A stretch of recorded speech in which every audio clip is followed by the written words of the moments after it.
Greetings. I'm Livia Tenzer, the managing editor of the journal Social Text.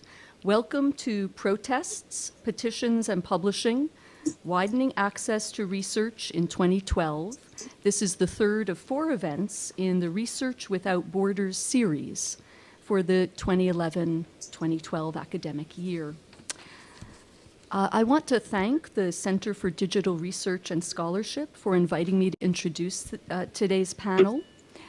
The questions that our speakers will be addressing are currently being debated intensively at journals like Social Text and translated into critical decisions about how to broaden access to what we publish. Our panel today will work in the following format.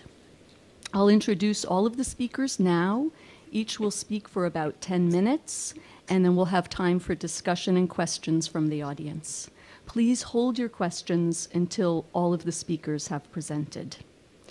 We are videotaping this event today, so when you ask questions, please use the microphone in the middle of the room. This will allow your questions to be heard on the video. And now it's my pleasure to introduce the speakers. I'm going to, again, introduce all of them at present. Allan Adler is Vice President for Legal and Governmental Affairs for the Association of American Publishers, where he deals with intellectual property, freedom of speech, new technology, and other industry-related issues. His previous experience includes practicing law at the communications law firm Cohen & Marks, and serving as legislative counsel to the American Civil Liberties Union. Oona Schmid is the Director of Publishing at the American Anthropological Association. She is responsible for daily oversight of and long-term planning around a complex publishing program. Her portfolio includes more than a score of specialized anthropological journals, AAA's signature electronic portal, AnthroSource, and joint decision-making with sections that publish. Peter Woit is a senior lecturer in the Department of Mathematics here at Columbia University. His general area of research interest is the relationship between mathematics, especially representation theory, and fundamental physics, especially quantum field theories like the Standard Model. Since 2004, he has maintained an active blog called Not Even Wrong, which deals with topics in physics and mathematics. Gail Drakes is a doctoral candidate in the program in American Studies at New York University and associate faculty at NYU's Gallatin School of Individualized Study. Her current teaching and research interests explore the ways in which copyright and other forms of private ownership of information serve to regulate access to the stories, sounds, and images that shape collective scholarly and public understandings of the past. And Alex Golub will be joining us from Hawaii via Skype. We wish we could be joining him there. He is an assistant professor of anthropology at the University of Hawaii at Manoa.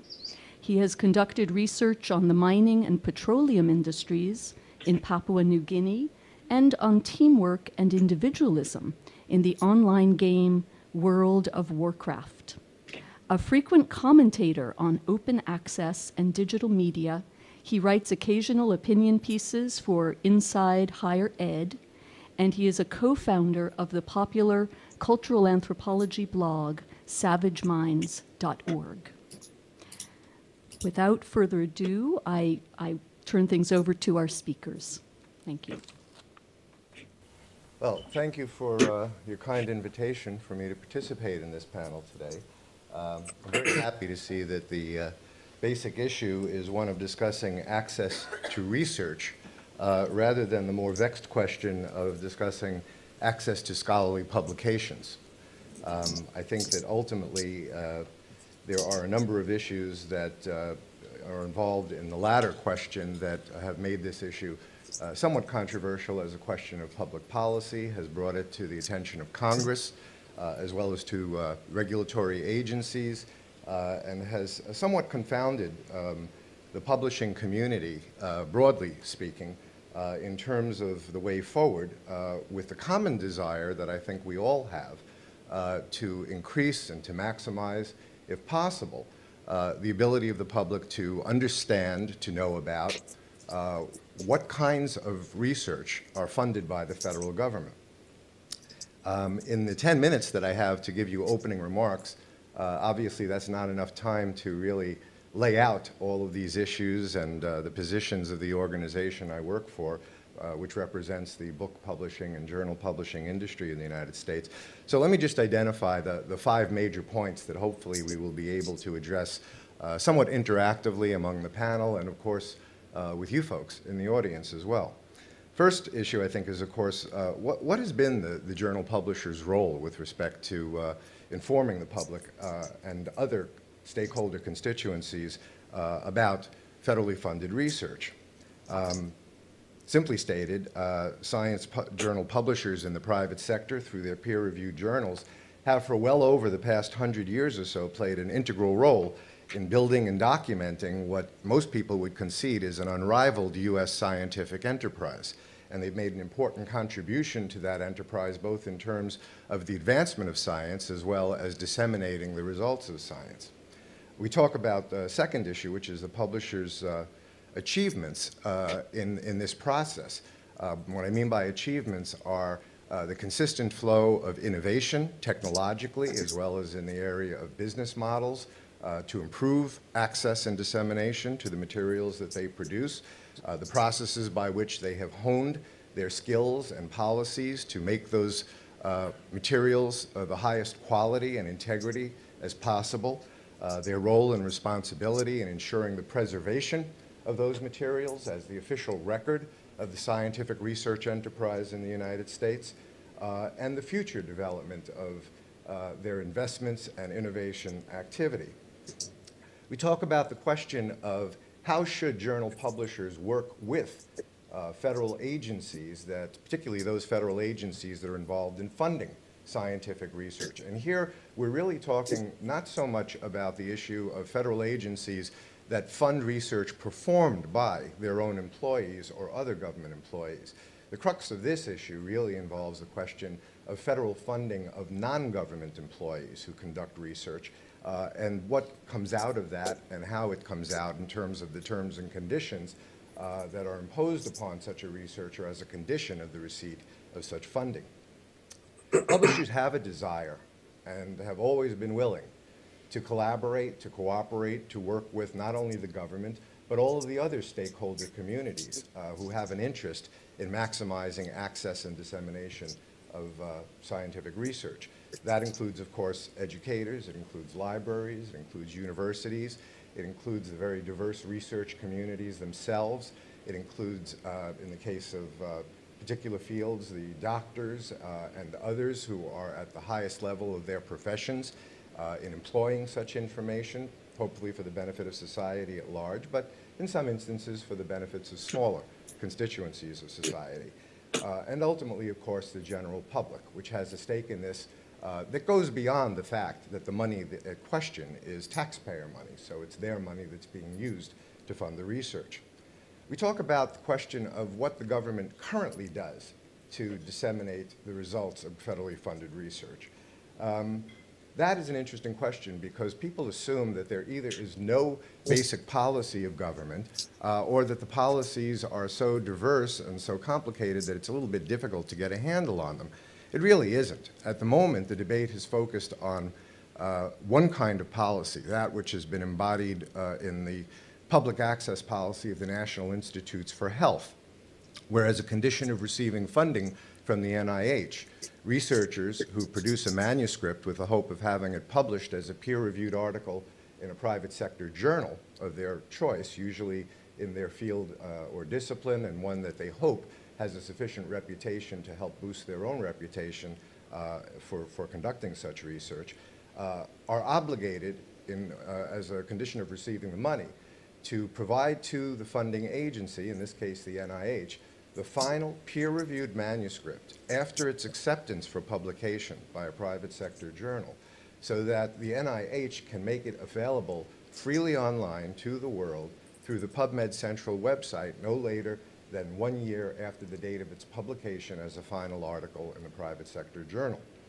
There is also, of course, a movement afoot from those who are supporters of this policy to extend that policy to 11 other federal agencies that have extramural research funding budgets of over $100 million each.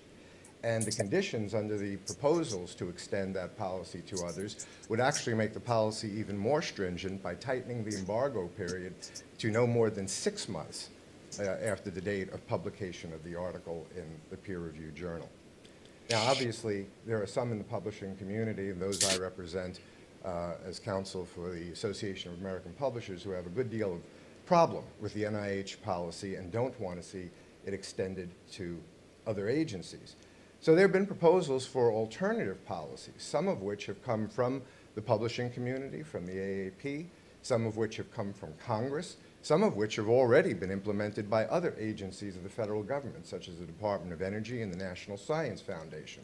And we can talk about them as well. But ultimately, the question, of course, is what is the way forward to resolve this issue? The answers in terms of one uniform set of public policies that would apply across the board to all federal agencies that fund science research?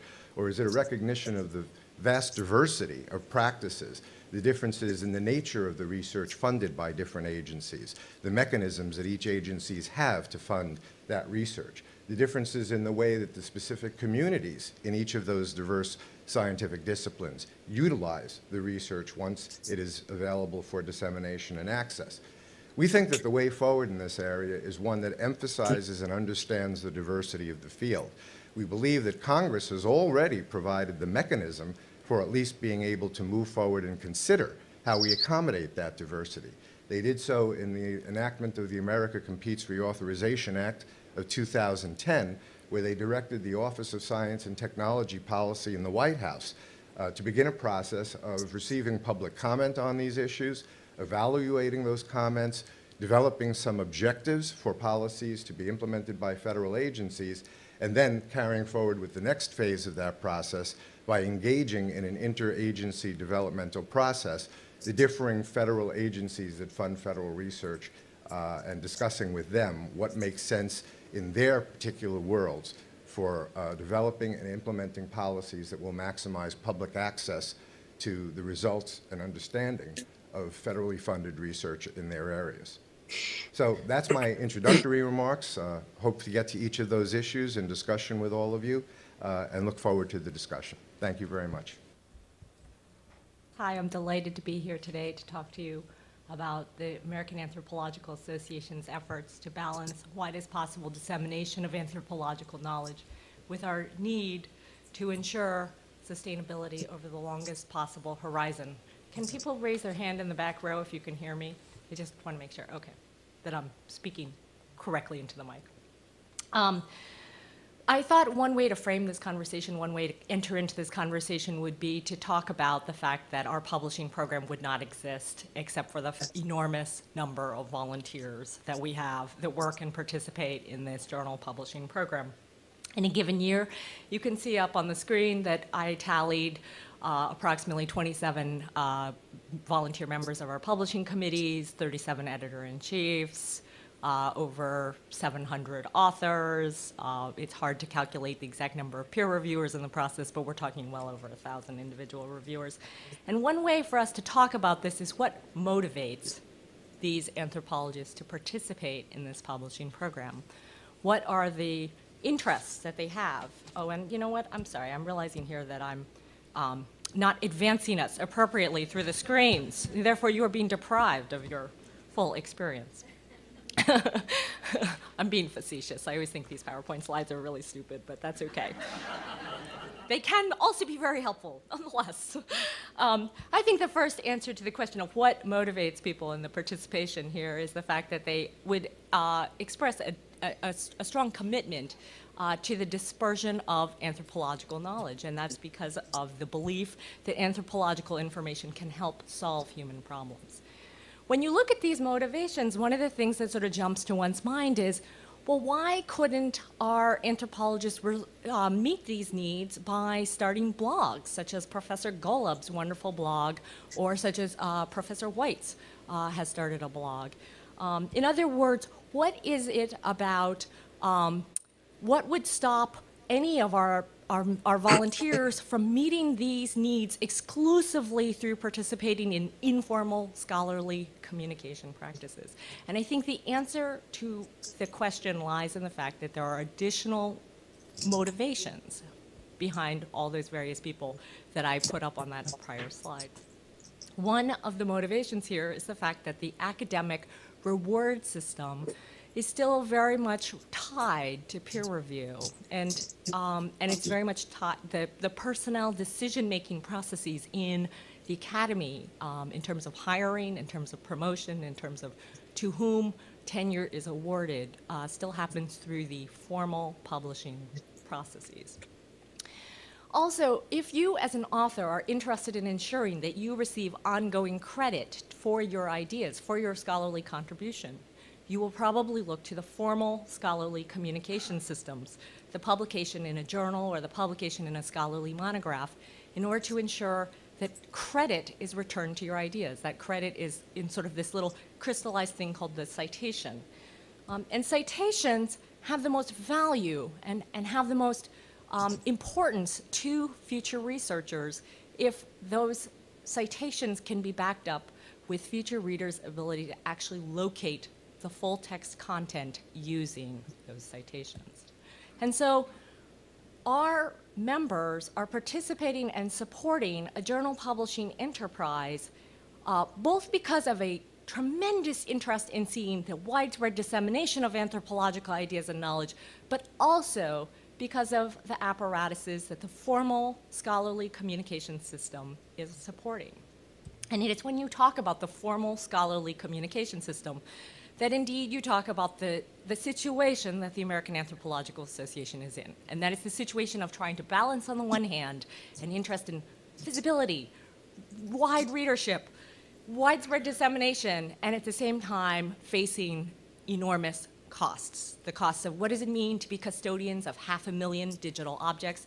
What does it mean to ensure our ongoing perpetual access and archiving to that full text content? What does it mean in a given year to invest in the peer review structures?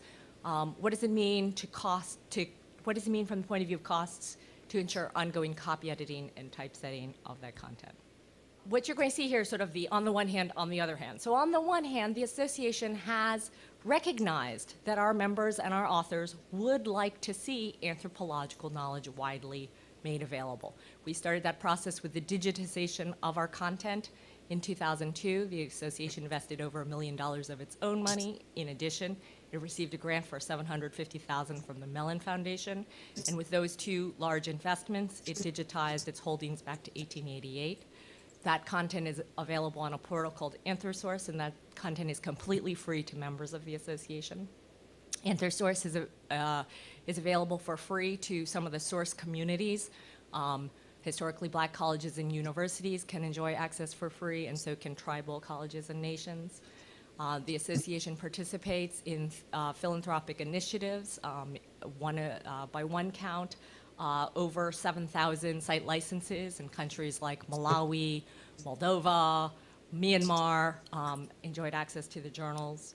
Thanks to our publishing partner, Wiley Blackwell, in 2010, we expanded our philanthropic participation to a fourth program called Research for Life.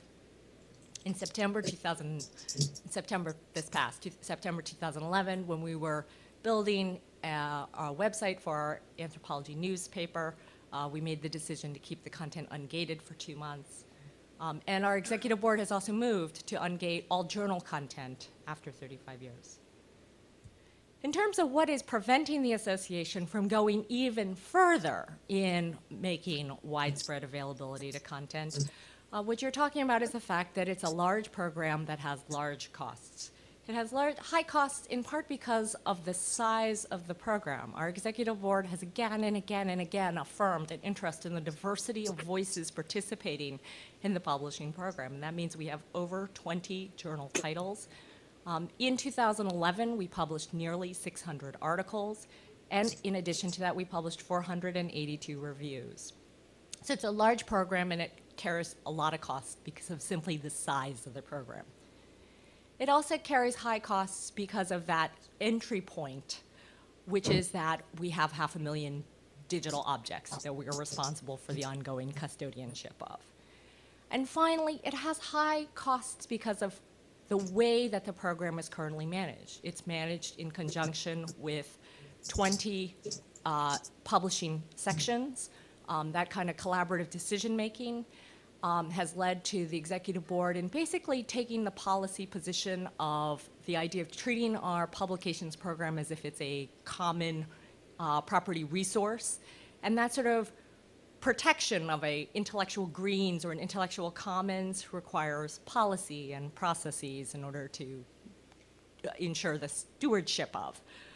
And all of those things, the decentralized decision-making, the stewardship of our intellectual commons, has all led to high personnel costs. And at a small nonprofit, personnel is not just salary costs, but it's also the overheads. It's the rent, the heat, the computer, the service space, the telephone that employees use. One way for us to talk about what the dilemma is that the association is facing is to talk about the publishing costs in some detail.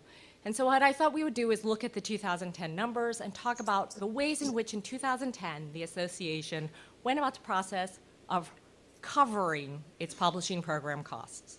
In 2010, you'll see that the largest part of the pie, the orange part of the pie on the right-hand side of the screen, was recovered through library subscriptions. 63% of the costs in 2010 were covered by library subscriptions. Another 36% was covered through membership, through a subsidy from membership dues. And then you'll see that there's a tiny little fraction that comes from display advertising, which is essentially the commercial and university presses taking out advertising.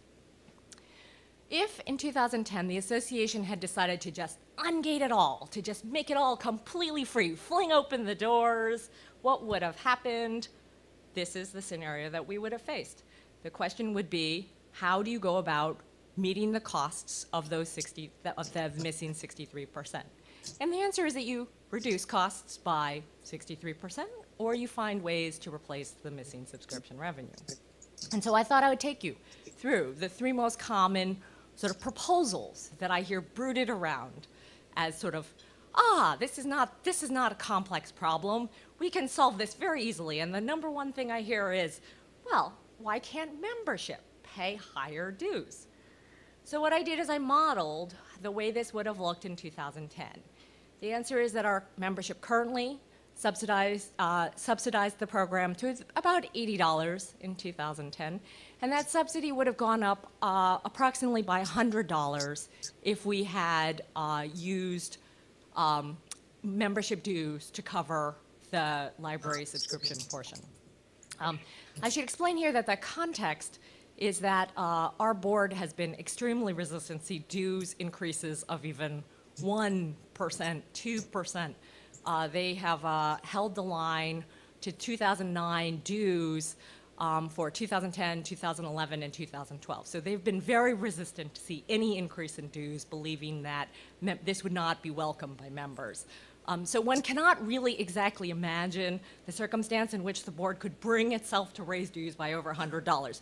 But let's say it did. I think it's safe to say this move would be met with outrage, and I think it's safe to say that unfortunately, probably many members would cancel their subscriptions, and then unfortunately the residual effect is that the subsidy actually becomes larger on the remaining members. And so then you've entered into what I would sort of colloquially describe as the death spiral. So I think we'd better try another option. So, ta-da, we have another possibility. This is the possibility of author fees. This has worked extremely well with publishers like Public Library of Science. So this is a viable, tested model that has worked phenomenally well, especially in the biomedical sciences. One problem facing my particular discipline, the anthropology discipline, is that there is no NIA. To my great regret, there is no centralized, massive funder of anthropological research. Because anthropologists do not enjoy a centralized grant funder, they essentially, 60% by sort of one cocktail napkin math, 60% of our authors essentially do not have grant funding for their research.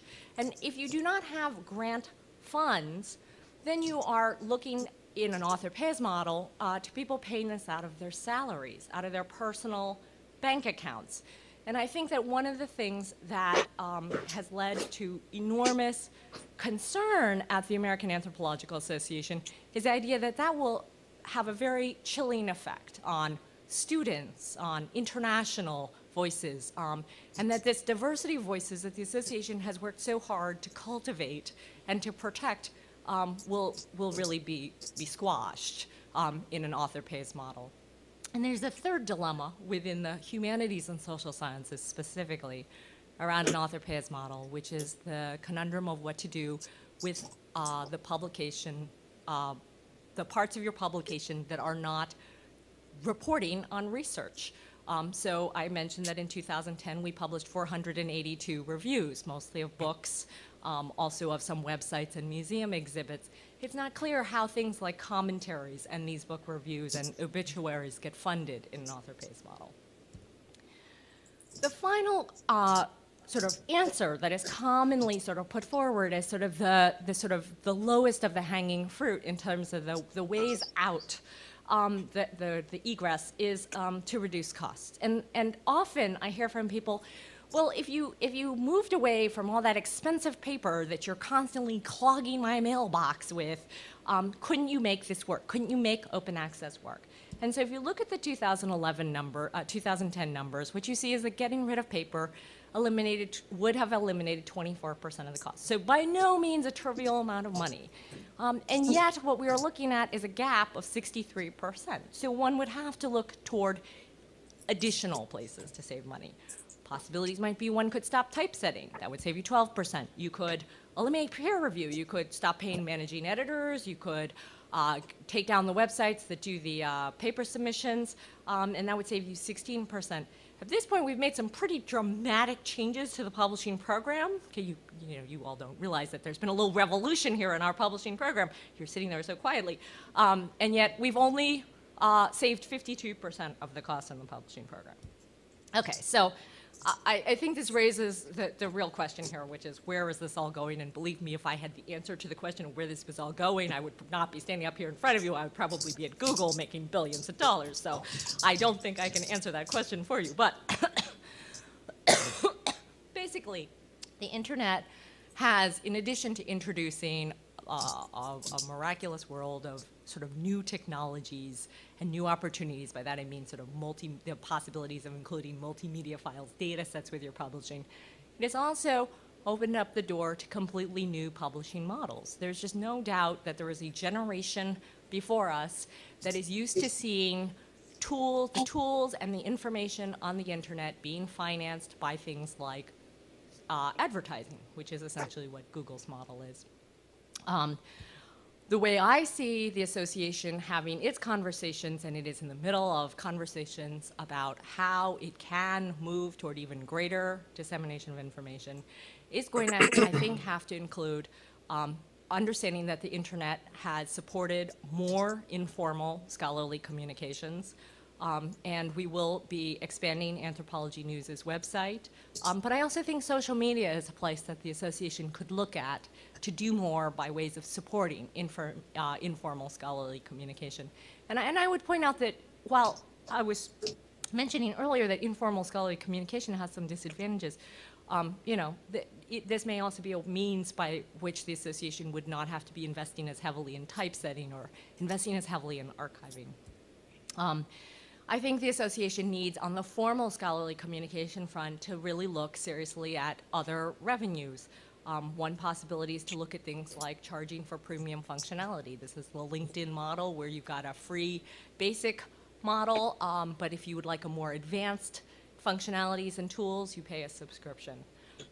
Maybe the association should look at things like super user fees. This is the New York Times' model, in which if there are a certain number of downloads from specific IP ranges, then they start kicking in the request for a toll.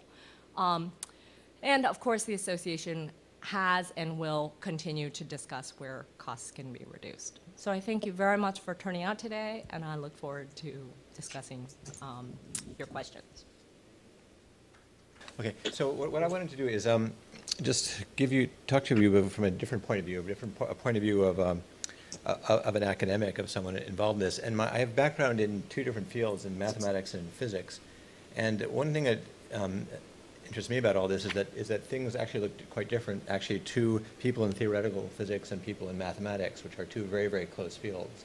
And from talking to people in other fields, I can see just that, if there's this big a difference between what the problem looks like just between these 2 closely related fields, the problems look very, very different to people in very different areas. So I wanted to anyway, at least tell you what it looks like from the point of view of a couple areas. And maybe to start, I want to talk a little about the Elsevier boycott, because this is a very, very current issue, and it was actually started by a mathematician, Tim Gowers, who's one of a quite prominent mathematician, a Fields medalist, and a blogger, and so he started this on his blog. And so they currently have about 7,500 people, 7,500 academics signing, saying that basically that they will refuse to publish papers, to referee papers, or to act as editors for Elsevier journals. And of those 7,500 people, right now, about 1,400 of them are mathematicians, which is the biggest number. Then there are about 1,000 biologists, and in other fields include about 600 physicists. So to explain more or less what's happening, Elsevier publishes about 109 mathematics journals, 177 physics journals. The math journals, there are a few of them of good quality, but many of these journals are not of particularly great quality. And and there's one situation with Elsevier where they were and to some extent still are running a really incredibly embarrassingly bad journal, a journal which was just publishing really utter nonsense, and it was pointed out to them repeatedly that this is what they were doing, and they kind of refused to. It took them a very, very long time to stop doing this, let's say. So that's what's going on in mathematics. In physics, they actually run, Elsevier runs what are historically some of the most prominent journals in my field, in particle physics. And they're Nuclear Physics B and Physics Letters B.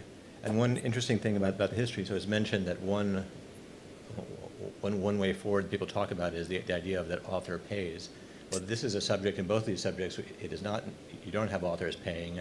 And the reason that actually Nuclear Physics B and Physics Letters B became, kind of took over as the most prominent journals in the field back in the 1970s was that the previous most prestigious journal, at least in the US, was the Physical Review, started instituting what were then called page charges. They were charging authors by the page to publish in their journal. And even when the authors had grants that in principle could pay for this, they weren't going to have to pay for it out of their own pocket. They just found, well, why should I pay for this when I can get it for free from this commercial journal in Europe? And so that's kind of actually where Elsevier's journals got entrenched as being some of the most prominent journals in the field. Okay, so and then on the but to say roughly the situation with Elsevier, I'd say that mathematicians on the whole are unhappy about Elsevier because of the well-known problems among librarians that these are very expensive journals. They feel they're not really getting their money's worth, and they feel that there have been problems with the quality of these journals, and this is one of the main reasons that they've signed the boycott. From the point of view of physicists, I honestly don't actually understand from the point of view of physicists why the Elsevier journals exist at all, because they're for what I want to, let me explain why. So this is what's really going on in math and physics. So this is a graph of the submissions to the archive. So this is an online preprint server, and it was started by a particle physicist, Paul Ginsburg, in the early 90s. And if you look at it's a little bit hard to read, but if you look at the blue bar graphs, what you see is that people in particle physics started submitting papers in the early 90s, and then by the late 90s, it had more or less saturated. What this means, what you see is that essentially for the last 10 years, essentially every paper in the field is being submitted to this preprint server. It's sitting there. It's free. Anyone in the world can get access to it. These papers, after being submitted to the preprint server, are often then being refereed by things like the Elsevier journals. But to be honest, the refereeing system, people have, to a large degree, are really not paying much attention to the refereeing system. And you hear if you hear about what's actually going on in the actual refereeing, it's really not some amazing stories. So in some sense, the access problem has so I should say that people at Social Text actually got a lot of grief for their lack of refereeing of a certain famous particle way back when. But paper way back when. But if people knew some of what has happened with papers being published by legitimate, supposedly legitimate physics and math journals. It makes social tape look pretty good.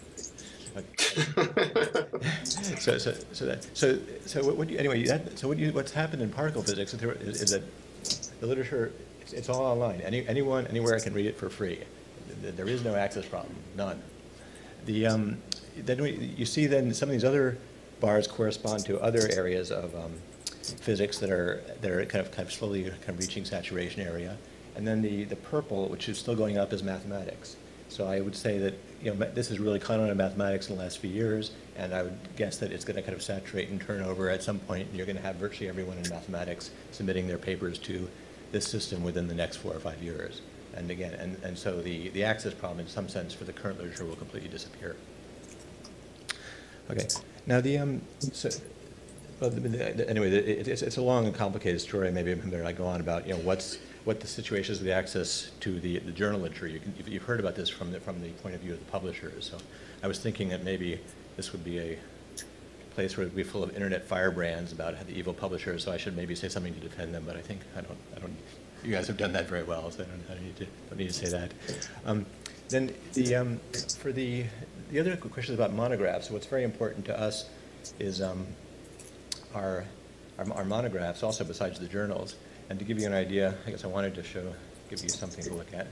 Okay, let's see. Okay, this is my office. And so the general feeling among mathematicians, we really don't mind. We would not really mind too much if Elsevier disappeared. We could probably deal with that. But our real problem is Springer. And if you look at this, all of those yellow books are all from Springer. And actually maybe this might. I think that probably gives a good idea of what the monograph literature looks like. The 2 bottom rows are mostly Springer. The middle row is mostly books from various academic publishers, and like Princeton University Press, Cambridge University Press, Oxford, and then the top couple are kind of more of a random collection of publishers. But virtually none of these are from Elsevier. So there's so the Elsevier is not part of that. And then also just to this is my colleague Johan's office. So you can see that it's not just me.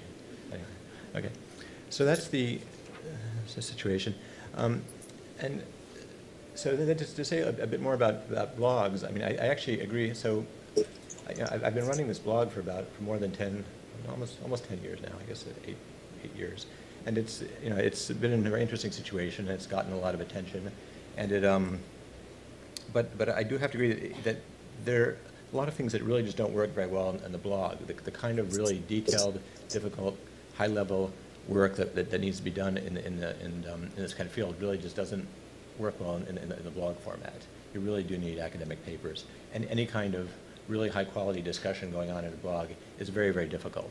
It's very difficult partly in terms of one's own time to kind of produce something regularly of really high quality, and even worse, to try to get other people who actually can contribute to an interesting discussion of it to contribute to it while suppressing the so-called the village idiots of the global village who are throughout the internet and devoting their time to trying to put stuff on your blog, not to mention the automated spam engines that are trying to attack your blog. So it works very well for certain things, but it really cannot at all replace the standard academic literature. There's one very interesting story in mathematics, which is something a little bit different, called Math Overflow, which is not a blog, but which is a place where research mathematicians go and ask each other questions and specific questions about technical areas and things in mathematics and discuss them, much in the way that they would kind of informally in a common room or in their own institution. And that's actually been quite a success. Okay. But the bottom line for mathematicians right now is there's this ongoing boycott trying to get rid of a lot of the Elsevier journals, or to try to do something to put pressure on Elsevier. But I think if you ask mathematicians, well, okay, what about Springer? They're really they all of a sudden start to realize that they actually, wait a minute, we need these people. And even if everything's on the archive, we still, because for mathematics is also an unusual subject in that we care intensely and very greatly about whether the theorems that are written down and that are claimed are actually true or not. It really, if you want to kind of, it's a cumulative subject. It builds upon other things, and if you don't know whether a certain paper whether the things that are claimed in it are precisely true or not, you've got a big problem. So that's a specific problem for mathematics, which I really don't think exists to quite the same extent in other fields. Anyway, so that was the main things about the point of view of the mathematicians and physicists. And then I just wanted to end with, to try to say something about maybe the Occupy movement and some of the more politics of some of the larger issues. And again, I thought that I'd be here watching people rail against commercial publishers, but it's quite the opposite. So, but the bottom line is that high quality is really expensive. High quality scholarship is really expensive, and someone has to pay for it. And I think it's an interesting. The internet, makes everything let you look like everything is free, but it's not free. I mean, the costs are buried in there, and somebody is paying something for it. And part of what's paying for it, at least for us here at Columbia, is a very wealthy university. I'm paid partly courtesy of our math finance program, which is collecting tuition from people who are going to go down and work at Wall Street. And even within our, if one's tempted to rail against the evils of inequality and these highly paid CEOs, well, our president makes $1.5 million a year, and I think our top-level administrators and faculty have done very, very well in recent years, while our lower-level people in our institution have not. And more generally in the United States, the whole academic system is being funded very largely by middle-class students borrowing vast sums of money in order to pay to support the whole thing. That's where the money is coming from, and I think that's an important thing to keep in mind. And then just the last thing to do is just maybe say something about Google, which I think is kind of the real giant in the room, and that's going to dominate everything. And I mean, right now, when I'm thinking about when I go online, so if I try and find out about something, like everybody else, I'm Googling it, and what I'm typically finding, if I don't have a book on my shelves, I'm finding that Google will happily show me Google Books, so Google actually has a server somewhere where they have the book I want to see, but for various reasons, they're not showing me the book. They're showing me a few pages of the book together with advertising around it in order to try to get me to buy something. And Google more and more is going to, I guess Google is going to run the mail program for Columbia, so Google is then going to be able to analyze my email and to try to do a better idea of get a better idea of what advertising to show me. And anyway, I've also had some personal reasons for getting involved with trying to contact people about Google about a problem, which was a certain person was a crime victim, and something could have been done about Google. And Google is an amazing institution, and there are ways in which I think it's actually a fundamentally sociopathic organization. And this is not the way. And if you're curious about what I mean, try and get someone at Google on the phone. Just Google does not have a call center. I worked at it for a week and I failed. Anyway, so I think that's one of the questions going forward is, what about Google? What is its role going to be in this? And I guess I'm pleased that I don't have to try and defend the publishers. I guess that's already been done. Stop for now. So good afternoon. First of all, I want to give thanks to Catherine Pope for assembling this panel and for the invite. Putting these sort of things together can be very difficult, and it really couldn't be, literally couldn't be more timely. So I'm really looking forward to this conversation. In my brief comments, I just want to highlight a few basic points, just really basic points, about some of what I see as connecting the somewhat varied issues that are the basis for our conversation. That being, from you see from the press release, the Research Works Acts, which was discussed, the Elsevier boycott, and the Occupy movement.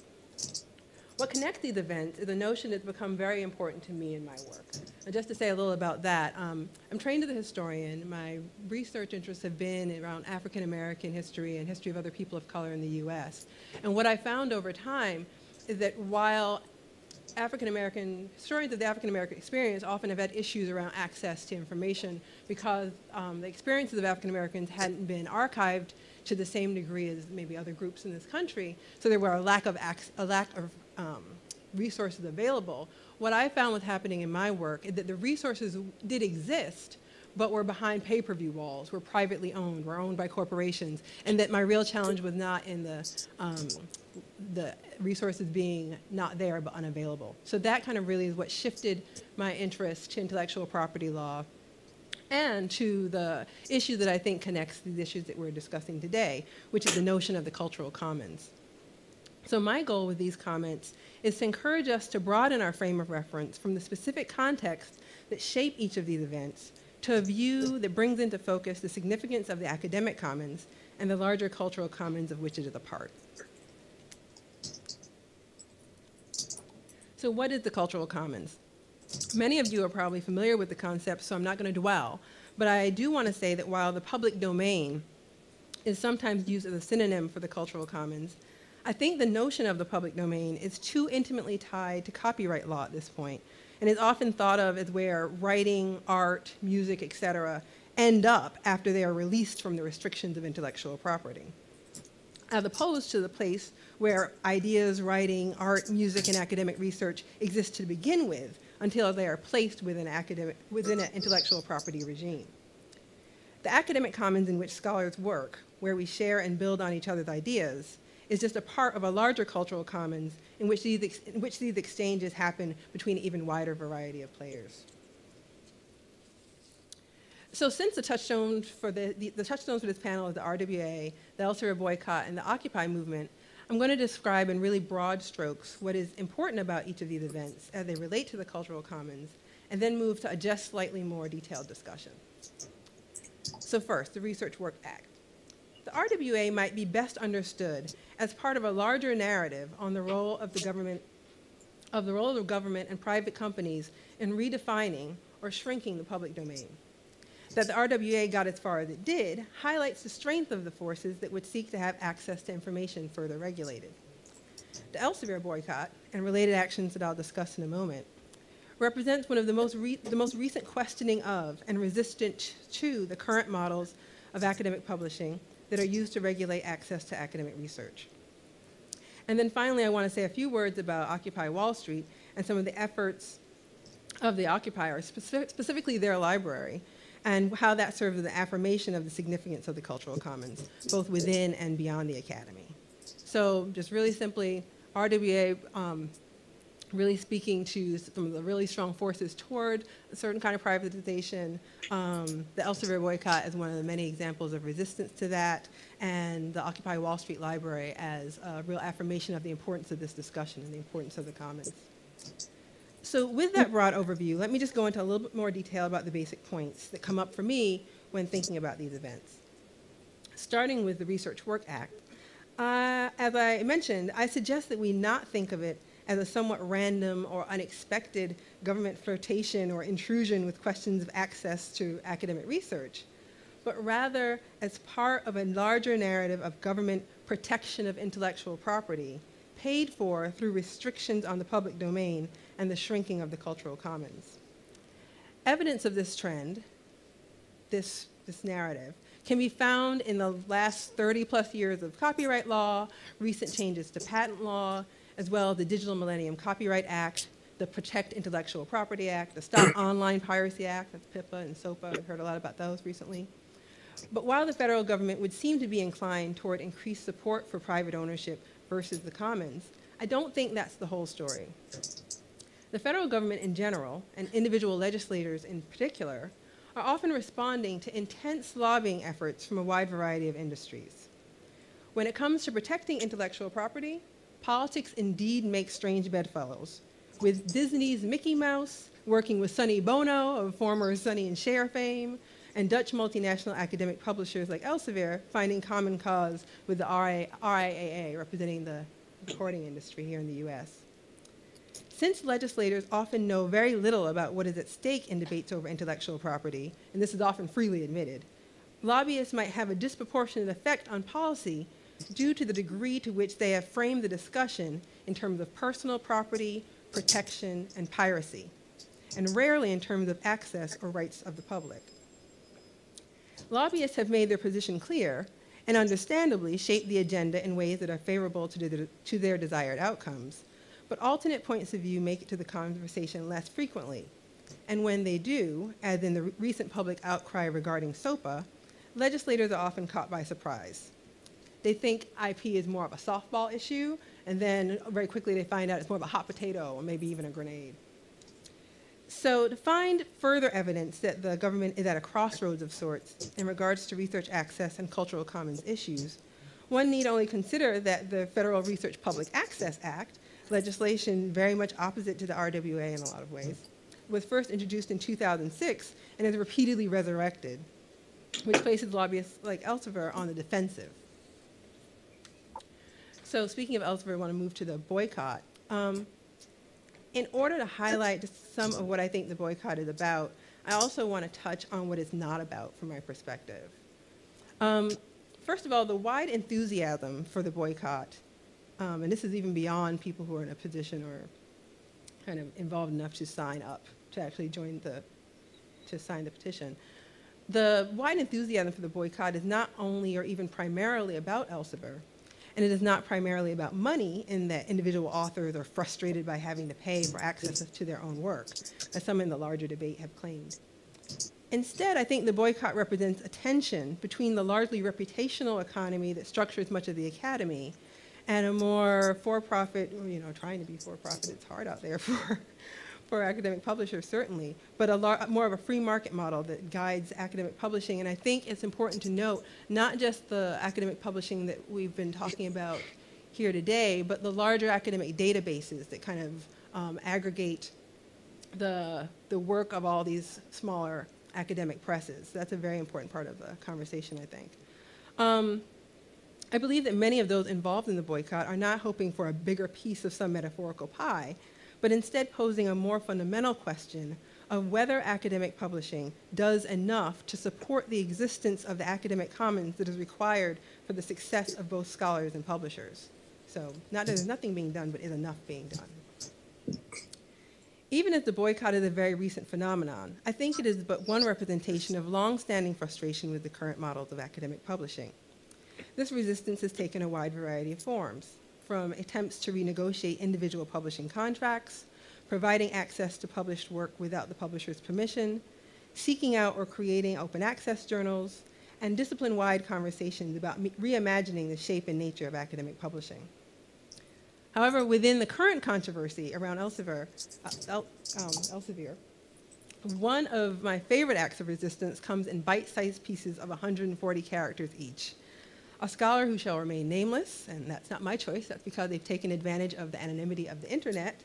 A scientist recently opened a Twitter account called the Fake Elsevier, which offers satirical musings on why Elsevier's business and lobbying practices matter. I really encourage you, if you haven't seen this, to check it out. Also take a look at the related blog that speaks to the author's frustrations with the company more sincerely. It really is, you get tweets from this fake company, it's lovely. Petitions and tweets alone won't always be enough to protect access to academic research, although they seem to work pretty well this time. But petitions and tweets can prove powerful in that they encourage conversations like this one and conversations about access happening throughout the country. I think this momentary victory is actually an invitation to acknowledge the overlap between the various individual and institutional concerns. What happens when we bring together the concerns of the scientists signing the Elsevier petition with that of the librarians leading the boycott against Elsevier journals? What happens when we link those stories to that of my professor who found himself in a position where he chose at the University of Michigan not to include a really important article in our graduate class course pack because the amount that the royalties for that single article would add to the overall price of the course pack, trying to strike a balance between what he thought was required for the course and the respect for our limited graduate school student budgets. How do we connect all of those issues with the national coalition of students, parents, and faculty that are currently involved in what they call the textbook rebellion?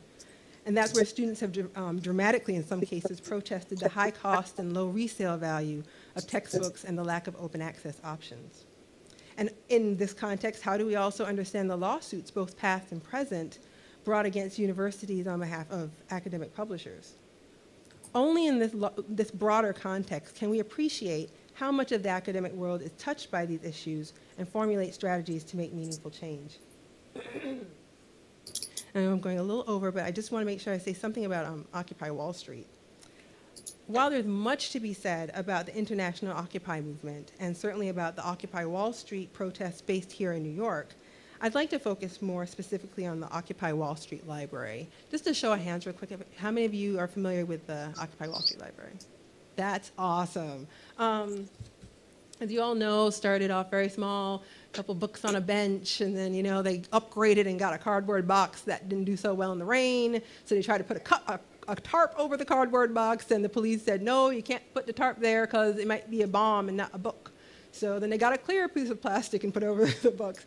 And it went from there to a much larger collection, actually organized, bless their hearts, by actual trained Masters in Library Science participants in the Occupy movement, that basically created what they call a People's Library with accompanying related public events. But this People's Library is well over 9,000 titles that you can see on Library Thing if you haven't already. The well over 9,000 titles that have been collected, organized, and distributed by those involved in the protest. This library, to me, represents a real affirmation of the importance of access to information, to the creation of social and political identities, and to production of knowledge outside of the academy. That the questioning of larger social and economic norms that is the Occupy movement would be accompanied by such a robust affirmation of the importance of access to information is not accidental, and I really think is worthy of further reflection. The Occupy Wall Street Library serves as a reminder of the imbalances in power that often accompany these questions of access. Under what circumstances does providing access to published information represent a threat? Some of you know that when Zuccotti Park was cleared, when the protesters were allowed to return, one of the rules that was laid out by the NYPD is that they could not have a library, they could not bring the books back to that space. So the question is, you know, when is this a threat and to who? I also thought in that moment of the Aaron Swartz case where there was an arrest for the excessive use of JSTOR. So like the RWA, the Occupy Wall Street Library, I think, helps us think more broadly about the stakeholders in academic research. Awareness that funders, state and federal governments, private companies, individual academics, and this group known as the public, have something at stake in this conversation helps us to move beyond our individual offices or labs and consider how centrally important these issues are. Not only does the collection of works, many of which were written by scholars, represent a connection between the academic research world and the Occupy movement, but the Occupy Wall Street Library is connecting to other movements around access to information. Most recently, they've partnered with the Chicano studies scholars that created Libro Traficantes, a mobile library that is currently on its way to Tucson, where it will create underground libraries of Chicano studies books recently banned by the Tucson Unified School District in Arizona. The Occupy Wall Street Library has started their own Operation Tucson Book Bomb, and they state the following as their goal. Quote, "We want to let the Mexican American community know that we are not indifferent to their struggles, and to let the Tucson Unified School District know that a threat to educational freedom somewhere is a threat to educational freedom everywhere. Those of us in the academy might do well to find common cause with the occupiers, at least in this regard. The current controversy would inspire us to see our lives and work as closely bound with the struggles of anyone, anywhere, who finds themselves hindered in their access to a published academic text." Thanks a lot. I'm really looking forward to this conversation. Okay, well, thank you very much for having me here, or at least virtually here. I just have a brief page of things, and then I just want to make some broader comments on all of the panels.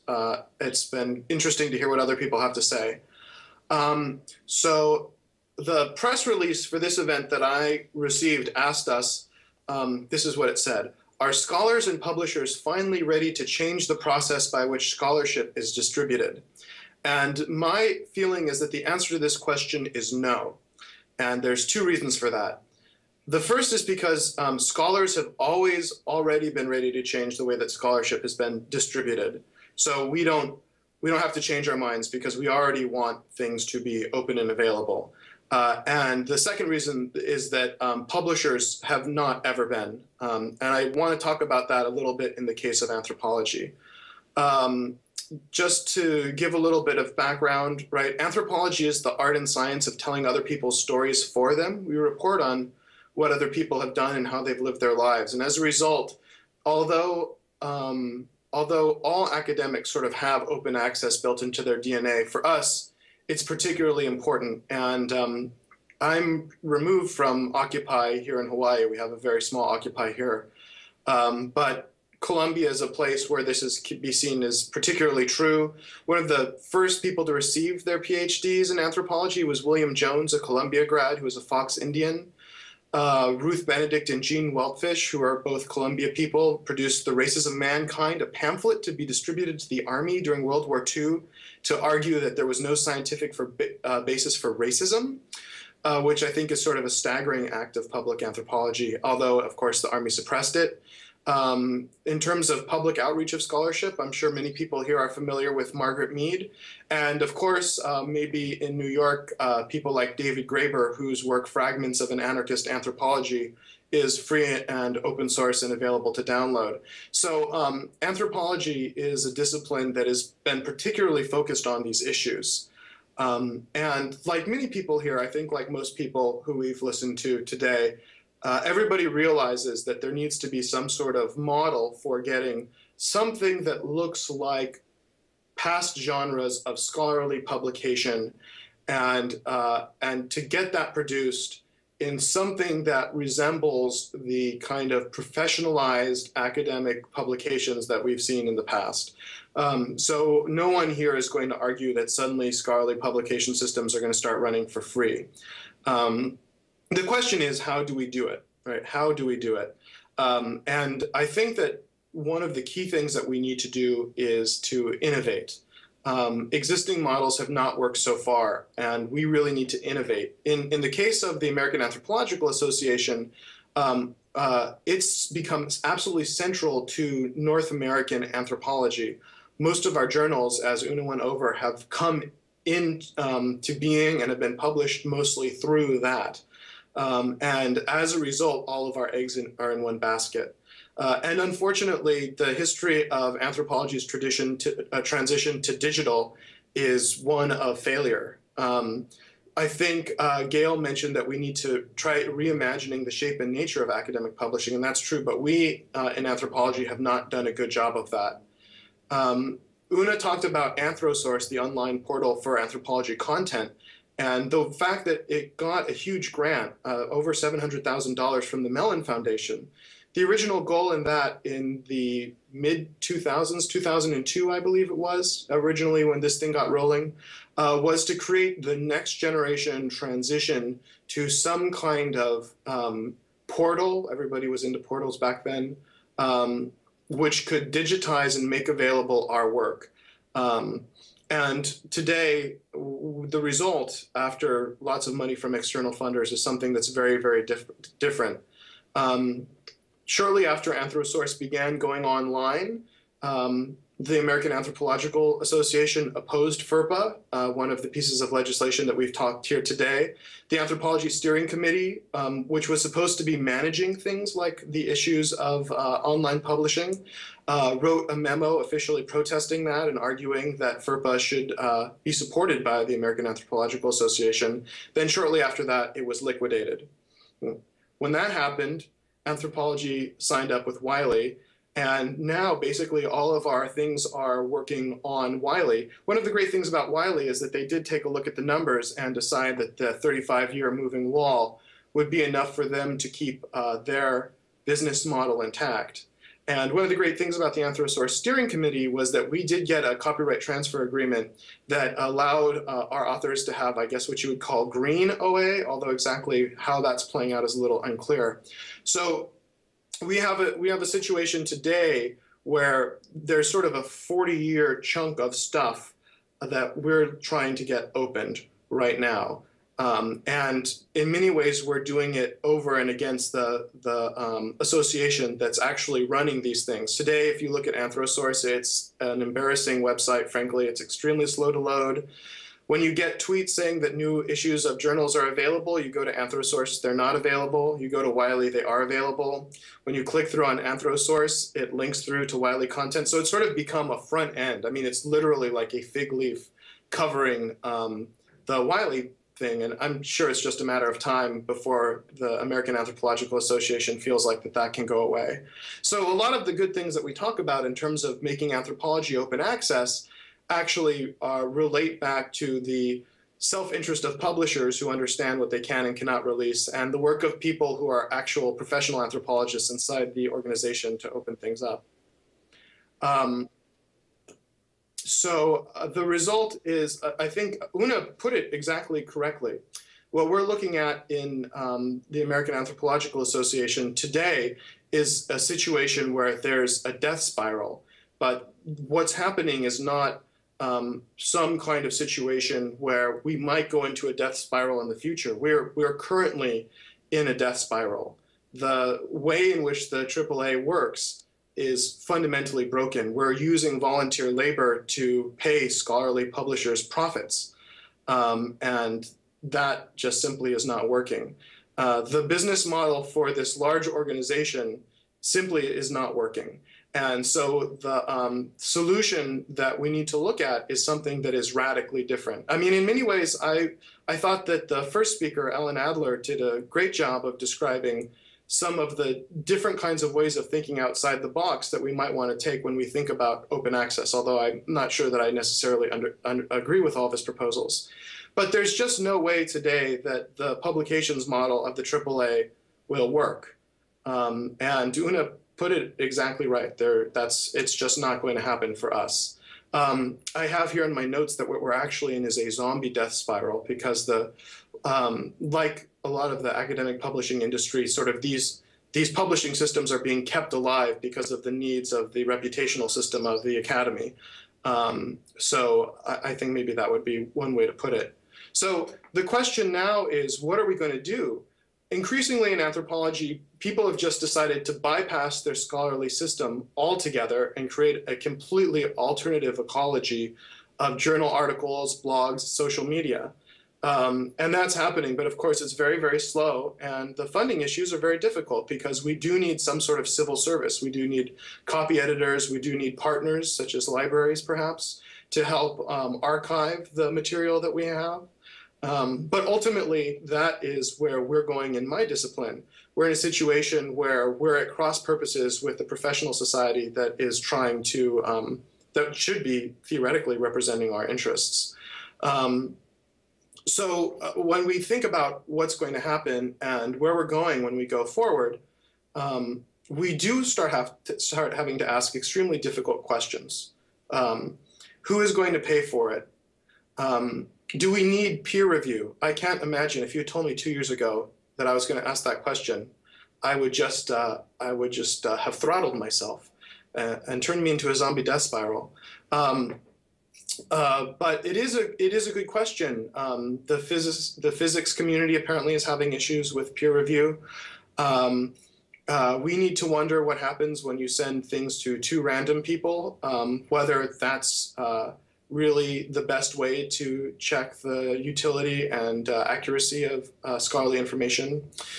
I mean, is something less true because it's not spelled correctly? Is something less true because it's not phrased as clearly as it could be? Do we need to pay for a conference every year for 10,000 people? Maybe now, in the age of digital communication, things like huge conferences, like the one that American Anthropological Association throws, could be replaced. We could return to our traditional model of smaller regional conferences. These are all questions that we need to ask. And there are lots of different models of success. I could talk about different models of publishing success. The ANU ePress, Open Folklore is a very successful model that we've been taking a look at. But ultimately, we're facing a situation where we can no longer sit on the fence. Scholarly publishers will allow us to sit on the fence. We can continue to pay them profits to avoid having to have some sort of paradigm shift. But as Occupy points out, and as the recent legislation points out, something has got to change sooner or later. And unfortunately, that means that the rest of our scholarly methods, the rest of our organization, the rest of our reputational economy, all of these things are going to be dragged along with it. And there really is no way forward that we can see except one which involves a very radical rethinking of the way that we do things. And then the flip side of that, of course, is that with that change comes a lot of positive developments. So it's actually, I think, a wonderful time for open access in anthropology, and it's a great time for anthropologists to start rethinking the way they do things and maybe do them a little better. So that is sort of where we're coming from here, and I think I'm at 11 minutes. So I will finish. It's weird doing this without feedback, but I hope that that was interesting to people. So thanks very much. I'd like to thank all of the speakers for their very stimulating and provocative presentations. And I'd just like to open up the floor to questions and discussions at this point. And let me just remind everyone again to please use the microphone in the middle of the room, if you would. Thank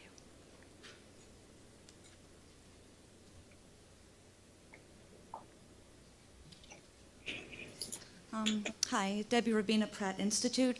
I want to thank everyone for their presentations, particularly our last presenter, who was the first to introduce the role of libraries.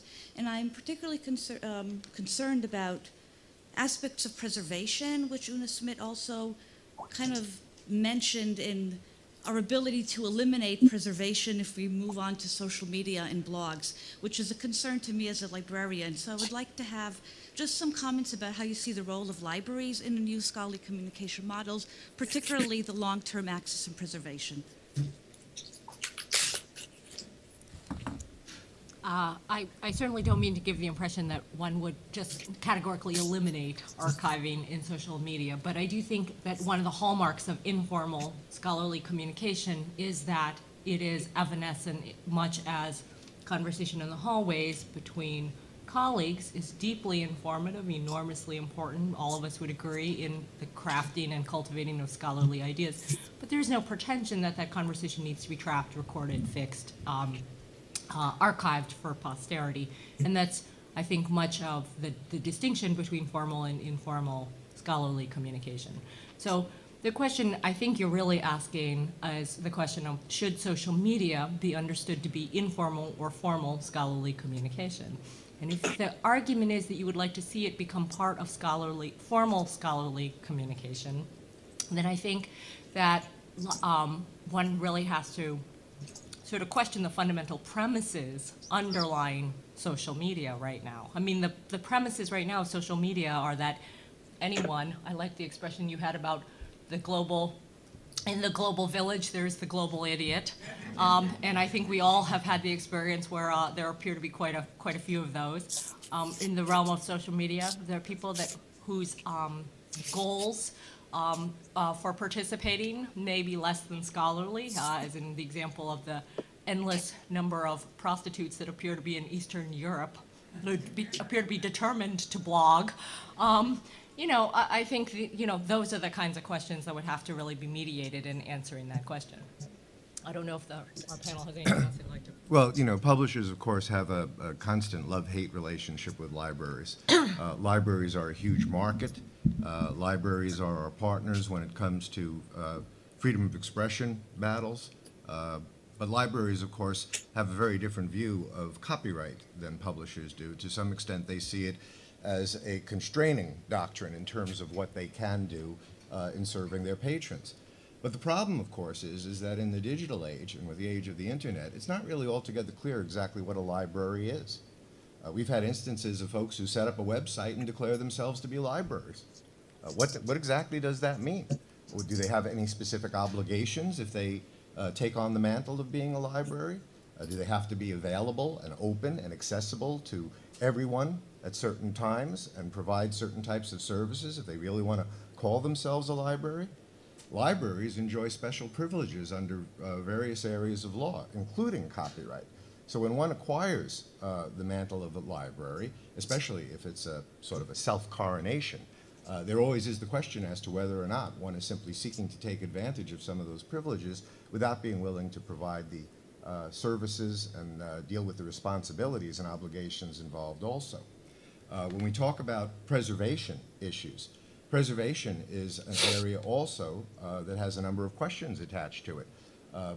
There are costs of preservation and the question of who's going to pay those costs, how they're going to be maintained. Preservation, obviously, is something that doesn't have a closing date. When people talk about preservation, it's an open-ended proposition. And preservation isn't an end in itself. In some instances, preservation may very well serve a certain set of interests in the context of a dark archives, where there's no ongoing access to the material, only perhaps on a specialized basis. But preservation, generally speaking, obviously is to serve the interests of later users of material, and that means that you have to understand what the access to those materials that you're preserving is intended to be in the future, and how you're going to be able to accomplish facilitation of that. And all of these issues raise very interesting questions when we talk about this notion of some folks in the sort of free culture that has grown around the internet who believe that once certain materials acquire a certain age, or a patina, if you will, that now they should be available for free. Well, publishers who exist to some extent on the value, continuing value of their backlists find that to be a very disturbing concept. Backlists may not mean much to certain people in the educational area, but they certainly mean a great deal to people in the trade publication area.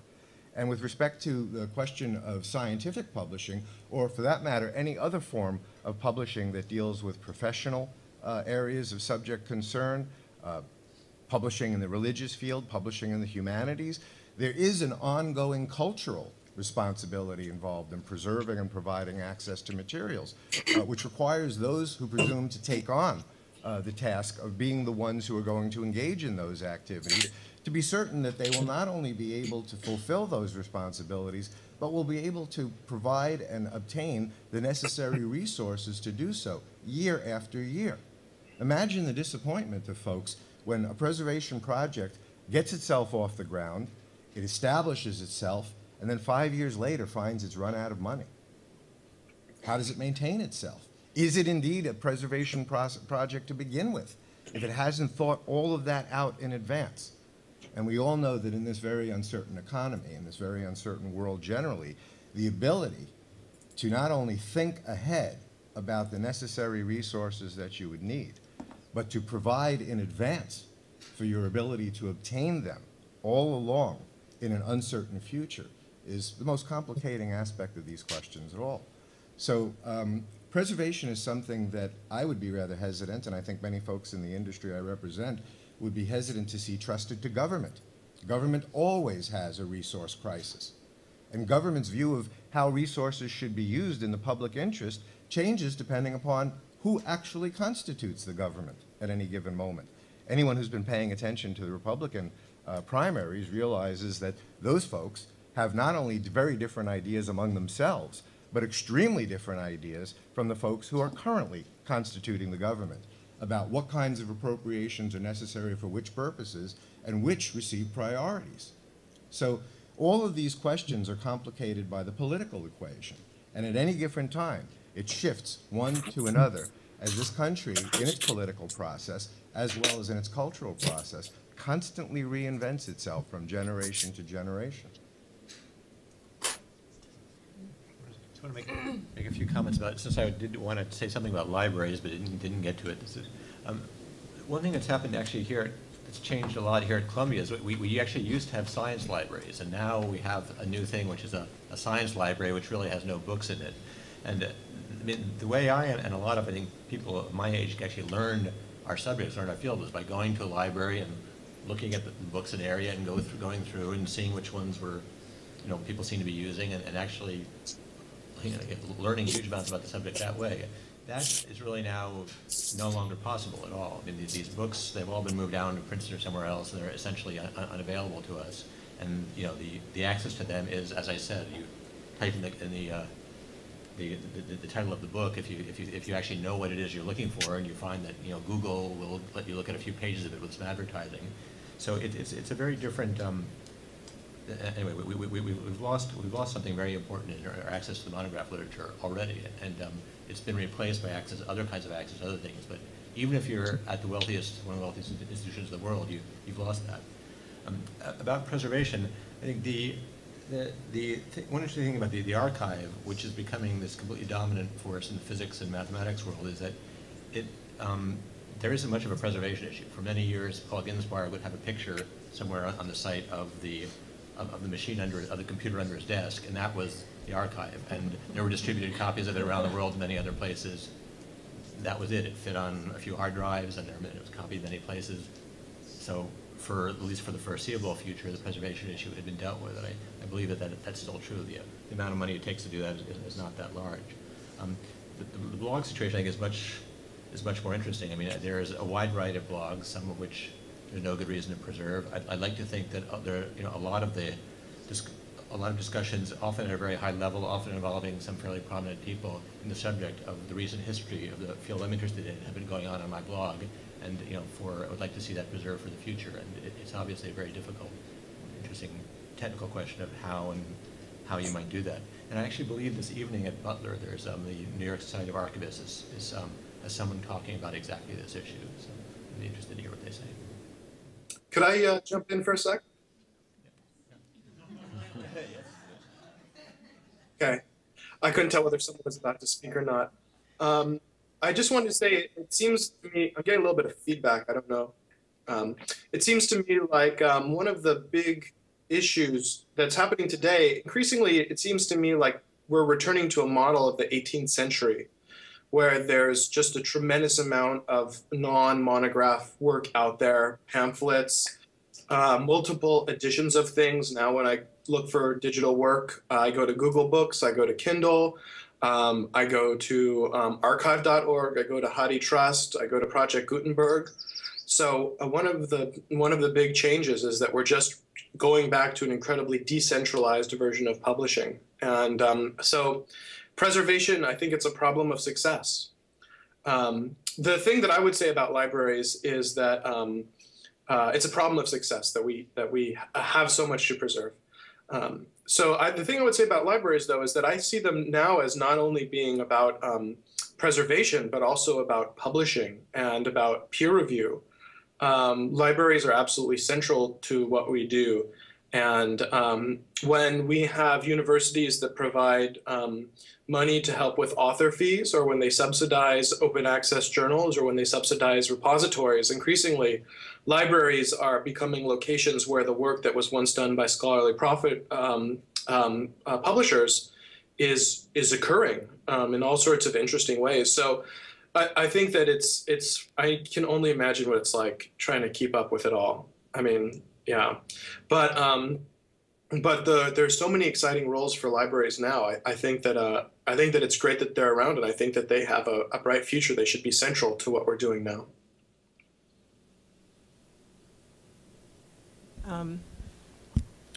About that is that Allan mentioned the publishing industry's kind of love-hate relationship with libraries, and I have almost disturbing love-love relationship with libraries for a long time now. And I feel that some of the messiness that you referred to, and kind of the self-coronation, I am a library, some of that messiness comes from the fact that libraries, like I think the publishing industry, finds itself at a crossroads, finds itself at this kind of moment of redefinition. And we talk a lot about the record industry, still trying to sell, CDs in the face of Napster and those kind of comparisons. But throughout society, we have those moments of disruption for a particular industry or a company. So Xerox trying to reimagine itself when it becomes not about pieces of paper coming out of a photocopier. How do they redefine themselves? They did a better job, Kodak less so, right? So libraries are in this moment where it used to be about town square and four walls and there were a lot of books inside. That became less the focus. How do libraries redefine themselves?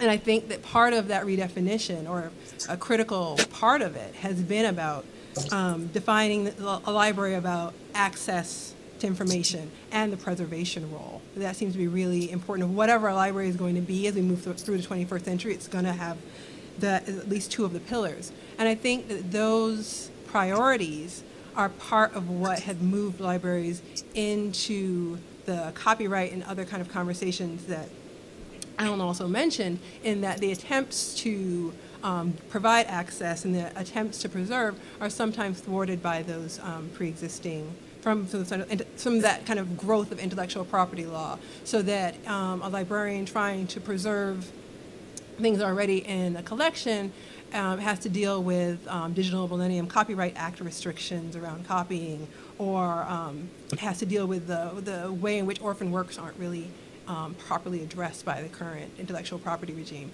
So I think that, generally speaking, libraries are a really important partner and model for how to kind of face some of these challenges of disruption that we're being faced with right now. So I think we're all going to work in it together, but I think that in some ways, libraries are really leading the way on some of this. Hello, Cynthia Tobar over from the CUNY Graduate Center. I'm a librarian there, but I'm also a junior faculty member there. And so, first of all, wonderful presentation. I have a zillion questions, but I'm going to try to limit it to maybe one comment before I ask the question. In regards to web archiving and for the distinction between formal and informal, I believe that for librarians, we, in serving our publics, can't really make that distinction because our patrons are going to be interested in the preservation of both forms.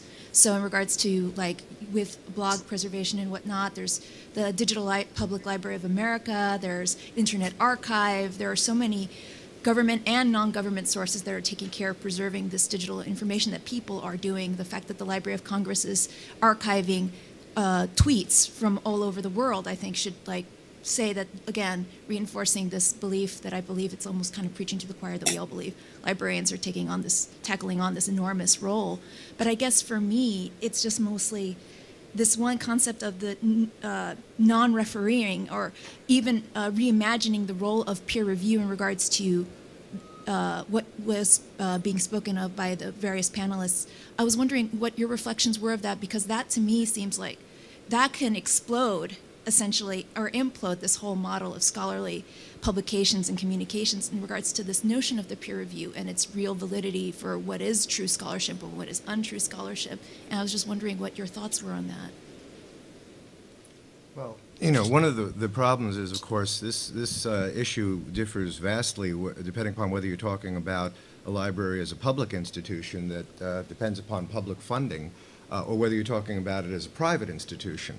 In the area of public funding, as we all know, not only are resources greatly constrained, and libraries, although everybody in surveys and public polls would certainly say that they think very highly of them, typically in terms of the budgets of states and counties and little small towns, do not receive priority consideration in terms of receiving limited appropriations.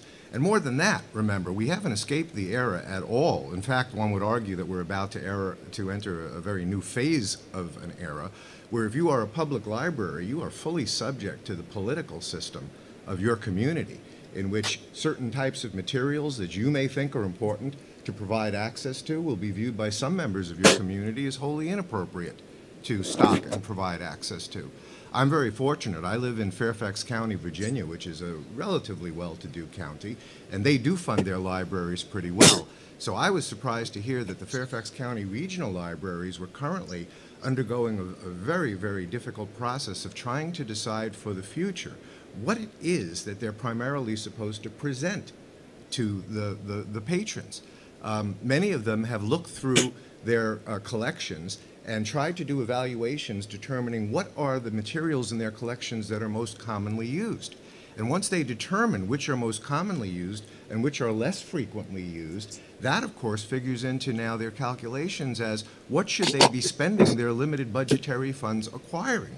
Those things that their patrons like and want and frequently use, which means, we might be finding that the vast collections of libraries will consist of Harlequin romances, perhaps, and computer technology books. Or should they have a higher calling in providing access to things that people may not realize they need, exposing to people to aspects of our culture, our political dialogue, our history, all sorts of things that are important for a well-rounded, diverse society to have access to, but which no institution can ultimately afford, being able to acquire such a vast range of materials and being able to provide them to their patrons. So all of these issues have to be addressed, and ultimately, as I say, you can't divorce these types of institutions from the political process that surrounds them, from the availability of appropriate budgetary resources, and ultimately from what they decide is their mission going forward. So something completely different, or at least a little bit different. I'm Jim Jordan from Columbia University Press. I was feeling very good about the attitude toward publishing with the first three speakers, and until I heard the gentleman from Hawaii. And I have to jump in and make a plug for, I think, a very significant partner in this whole process. At Columbia, we don't publish journals at Columbia University Press, so I don't have a dog in this fight. But we are an absolutely essential part, I think, of what this university does. We should be a central part of the solution to these publishing problems that people are talking about, even though we're not a journal publisher. I think the library plays a role, certainly, but I think it is tremendously important for people to understand the difference between the way university presses are funded within their universities and the way libraries and other institutions, branches of departments and institutes are funded. 8% of my budget, 8% of my budget is supplied by the university, and the university would like to reduce that to 4%. This is the world I live in. I ask any of you to think about what your life would be like if suddenly somebody told you that 50% of your funding is going to go away. And ask ourselves why that is. What is the rationale behind that? Library departments at the university, by contrast, have 95 to 98% of their costs covered by the university. If the idea here is to move publishing toward parts of the program that rely so heavily upon university money, where is the money going to come from? And what's the purpose that it serves? We really should be talking about universities refunding their university presses, because the role that we play is more important now than it's ever been before. And Allan, with all due respect, I'm a happy and proud member of AAP, but I thought what the AAP did with RWA and what Elsevier did was really tone deaf. And I don't think it served our industry very effectively. So let me say, representing the scholarly and university press part of that, you know, this is one of the problems of dealing with the publishing association. We all face belonging to associations that represent a large set of interests. They're not always the same interest, but I think it's very important for universities to recognize that they have a partner in their local university press, and the problems we're trying to solve are ones that press could play a role in. The last thing I'd like to make a point about is really a question for Oona and anybody else who wishes to answer it. And it may be a sensitive question, but I really feel compelled to ask it, particularly given the comments I've heard about you know, the situation with the Anthropology journals now that it's part of another for-profit company. Is, you know, the previous partner was the University of California Press. I think we have to ask ourselves if some of these problems wouldn't look a little bit different if the association had continued to work with Cal in the publishing of these journals. I don't know for sure, but that's my guess. Yeah, the University of California Press Agreement was one that charged the association quite legitimately overheads. The University of California Press obviously is a nonprofit, much like AAA is a nonprofit, and understandably, a nonprofit has to cover overheads. I said as much about our own association. That meant that, excuse me, that meant that in the years that the association published with California University Press, it saw an enormous increase in its publications costs. Not just obviously the costs of typesetting and copyediting and printing and binding and mailing and distributing, but then also the overheads at University of California Press. I want to say during the peak years, the subsidy was one point that the subsidy that I quoted for 2010 was a magnitude of about 50%, so about 150% that under the University of California Press. The situation became such that my understanding is that in 2006 and 2007 there were sections, sponsoring components of the association that felt that they would actually withdraw from the association because the fees were so high. One of the ways that the association reduced the size of the membership subsidy to the publishing program was essentially by partnering with a for-profit publisher. So that's essentially, you know, I think it's a really complicated, thorny thing, this thing about how do you finance a publishing program and where do the revenues come from, and how do you meet your costs. And so that was the trade-off that was made in terms of balancing the need for keeping membership dues as low as possible, and continuing to finance the publishing program.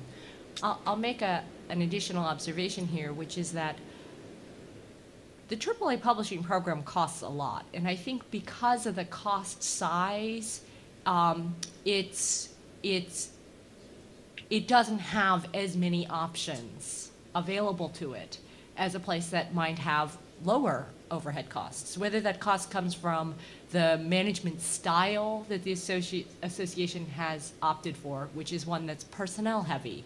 It requires a great deal of staff support to make joint decisions with publishing sections, to sort of run the publishing program as a communal property resource. I think that if the association ever wanted to get to a point where it could reduce the cost size of the publishing program, it would find itself in a situation in which it could look at a lot more options in terms of how it could go forward. So there's a trade-off there that I cannot speak for. It is a membership association, and it is the publishing program exists to serve the members of the association. But I would encourage members of the association to weigh in there, because you know, the cost of doing business of the program is part of what is compelling certain kinds of decision making behind financing that program. Does that help answer? If I just may make two responsive comments. Obviously, Jim, we respect your disagreement on this. The association does not operate on the basis of unanimity. It never could, given the sectoral nature of publishing and the very strong perspectives and viewpoints held by individual publishers. But the question of what the Research Works Act would have done or not have done, I think, is very much one that people have very different views on, some more accurate than others. And even the question of what the purpose of its introduction was is something that might be viewed differently by different people. So happy to talk to you about that. But I also want to point out something to you that, you know, we live as never before in global communities. We talk about global marketplaces, global communication systems. I mean, it'd be interesting to many of you who may not be aware of this, that while anthropologists don't think that there's much controversy about their ability to study and publish about matters of culture in different countries, there are many indigenous people in the developing world who would beg to differ with you. And in fact, those folks have been working for the past, 6 to 8 years at the World Intellectual Property Organization, which is a component of the United Nations, seeking to develop a treaty that would provide them with proprietary rights with respect to what's called traditional cultural knowledge, also referred to as folklore. Now, these are people who believe that the Western developed countries for years have been exploiting their local culture, their genetic resources, their traditional folklore. Everyone can recognize that perhaps and resonates with the question of how Disney has profited from telling stories of that nature over the years.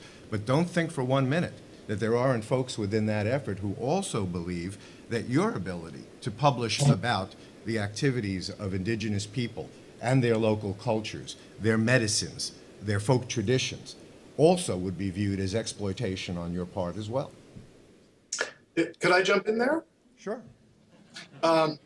Well, I'd like to point out that anthropologists don't work with unanimity, and we never could, given the sectoral nature of our research specialty.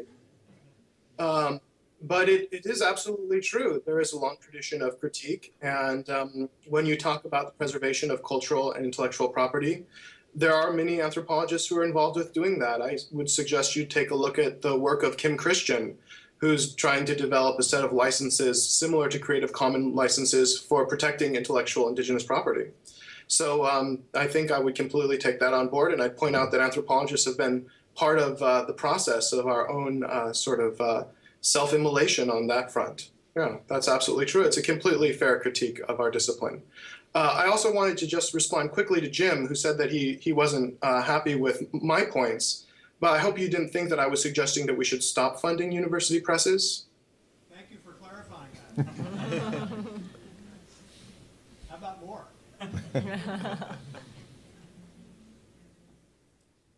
Sorry, I didn't, did he say something? I can't hear. I said, thank you for clarifying that. How about more? Yes, I'm not going to suggest that we, I mean, yes, I mean, I think we should try to fund them as much as possible. Yeah. Did that not? Yes. I'm the open access advocate here. Yeah. I'm just going to just add one thing to that. I think that the example of the degree to which people in indigenous communities worldwide are engaging with these questions of intellectual property law to protect their culture, their heritage, their folklore, for me, that's actually a representation of the larger problem that I was speaking to, in that the experiences, the lives, the knowledge that these indigenous people worldwide had access to existed in a cultural commons to begin with, that then over a process of centuries, everything from medicine to folklore has been enclosed and became intellectual property, kind of like what Disney did to to stories of world cultures. Like, this is what the West has done to a lot of information globally. What I find regrettable to a certain degree, understandable certainly, but regrettable as well, is that the people who have fallen victim to that exploitation, the indigenous people, have felt forced to talk about their claims in the language of intellectual property and to see intellectual property as the means to their solution. And I'm not exactly sure that's the case. There are also, along with those indigenous groups that are using the language of intellectual property, ones that are also celebrating the idea of the commons and trying to kind of wrestle it back. And that's very hard when there's systems in place that are profiting in innumerable ways on the lives and language and work of people worldwide. But I just want to point out that the engagement in that language and in that conversation is not accidental and is not necessarily the only way that debate is playing out. And you should also realize that hopefully that is the case, in fact, because the implications and consequences of their success in their efforts now will be withdrawal of material that currently is in the public domain in the United States and in Western countries, which would now require some form of license and permission to use under the regime they hope to be able to put in place. At the same time, I think it's important to recognize that, I'm sorry, I'm on? Yeah. I think it's important to recognize that, well, first, Gail's exactly right. I mean, once you start playing the intellectual property game, you've already foreclosed so many other options. I think it's also important to recognize that what is at work in this discussion is a distinction between indigenous people on the one hand and anthropologists on the other, as if there could never be such a thing as an indigenous anthropologist. And one of the things that I began saying in my talk is that one of the very first things that anthropologists did was begin including indigenous and native people in their conversations, publishing their works when they did anthropological works, giving them PhDs. Here at the University of Hawaii, I sit on the Pacific Island Monograph Series board, which has been one of the key series at University of Hawaii Press for publishing the work of Indigenous and Pacific Island academics and scholars. So I think that the issue is much more complicated than just the danger that anthropologists are going to exploit indigenous people. I mean, the danger is that they're going to discover that anthropology is an interesting and worthwhile thing and start doing it themselves, and that's increasingly the case. I'm going to tweet a link to Kim Christian's site so you can take a look at her. She's someone who's really trying to take issues of Creative Commons ways of protecting intellectual property and applying them to indigenous IP rather than those more closed models that we've discussed. Madeline Hatfield from the Royal Geographical Society with Institute of British Geographers in the UK. Thank you all for your reflections. I'd like to invite you to reflect on a group that often I think gets marginalised in these discussions, and those are the researchers. In particular, I think the language and the culture of the research community is very important in this discussion. There are clearly represented on this panel people who have engaged excellently in informal ways of communicating, in taking up the mantle in these discussions, but they are a minority. I was very interested to hear the reflections on the peer review in mathematics, which, while depressing, were very interesting. But at the moment, a lot of investment is going into, for example, institutional repositories, and researchers are being encouraged to put their pre-peer reviewed manuscripts in those repositories, and they don't want to do it. And I think there is a culture in the way that we publish and the way that researchers have been asked to publish that it's important to recognise, and that may take a very long time to change. The flip side of that, I think, is the very specialised language that we use, and there is a question to be asked in whether opening up access to research publications actually widens access. That's not intended to be a patronising comment. I work on a journal that very educated people find difficult to understand and engage with. So perhaps there is also a discussion to be had around different ways of opening up access to research. I think this goes back to the comment at the beginning that this has been framed as a discussion about access to research, but we do inevitably end up talking about access to publications, and it's a very complicated issue, so I'd like to invite your reflections on that. Thank you. Well, let me offer you one perspective on it, which ties this back to the issue of the NIH public access policy. That policy began as a voluntary policy in which researchers who were funded by the NIH were told that it would be appreciated by the NIH if they would in fact hand over their final peer-reviewed manuscript upon acceptance for publication, so that the agency could make it available to the world online through PubMed Central no later than a year after publication in the journal. But what's voluntary in the world to some people is not really voluntary to others. I was told by a number of researchers that they hardly considered it a voluntary policy if you understood that for those people who work in biomedical research, the NIH is the largest funder of biomedical research in the United States. And the idea that one wouldn't comply with even a voluntary request to do this when one is going to be continuing to provide file applications for additional phases of research funding gave many of these researchers pause about whether, in fact, that policy was voluntary. Notwithstanding that, however, during the years in which that policy was voluntary, the original compliance rate that the NIH reported to Congress was less than 4% of funded researchers were turning in their manuscripts. It was only when, ironically, the journal publishers who objected to the policy but felt compelled to stand by their researcher authors and make sure they didn't get into trouble and the risk of losing additional funding to work in their fields, began submitting those manuscripts on behalf of the researchers, that the level of compliance reached 20%. But of course, even that wasn't sufficient, and ultimately the NIH went to Congress in order to make the policy formally mandatory. So one of the questions that's been really the biggest mystery at the center of this, because they are probably the least vocal group involved, is what do the researchers who are actually subject to these types of policies think about them? Most of them are answering that question with respect to whether or not they actually comply with the submission requirement or not. They tend not to speak up about it because of their concern about where their continuing source of funding is going to be in their particular field. Actually, I just want to clarify something about one of the main points I wanted to make was that there is this very local culture in between different disciplines, and that even theoretical physics and mathematics have had very different culture. In physics, for a long time, it's much more of a kind of journalistic culture. People were not worried very much about whether something that they were publishing was right. They wanted it to be first. You know, it was often driven by experimental developments. You know, some accelerator would find a new particle. You would want to be the first one to explain it, and the fact that you put something out there which turned out to be nonsense wasn't really a big deal.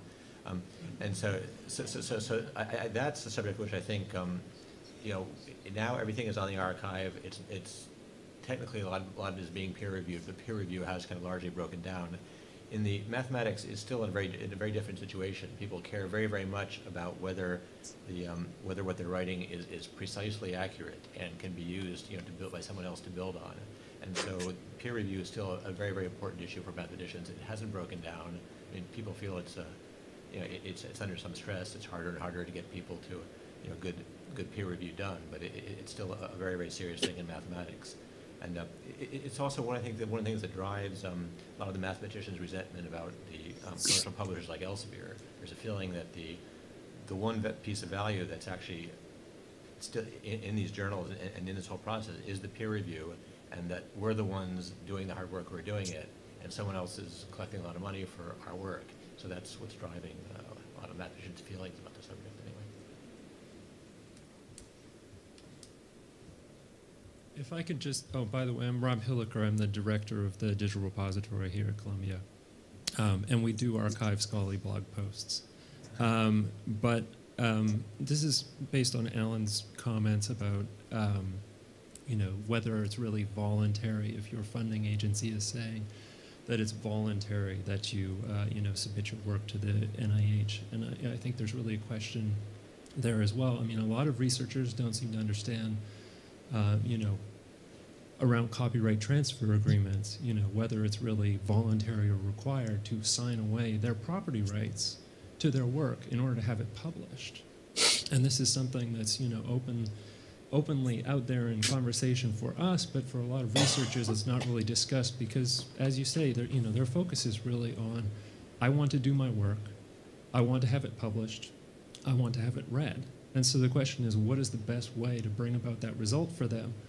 And the culture has been, well, I publish in these journals, and I sign these agreements because they send them to me, and that's how I get it in. And even the idea that they could add an addendum or something to try and negotiate that copyright transfer is not really part of the culture, or has not been, but I think it is shifting.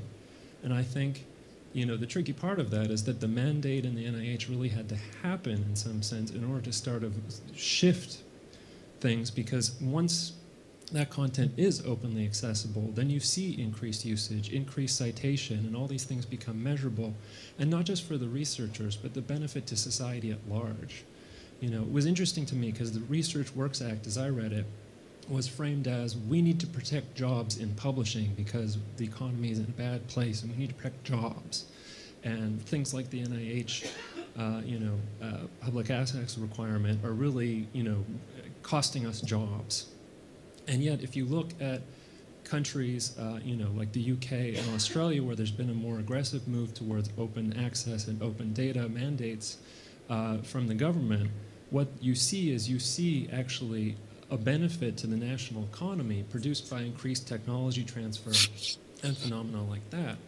And so, I guess, but going back around then to the question of copyright transfer, I'm curious whether people think that fundamental past practice needs to continue in scholarly publishing in order for publishers to be economically viable.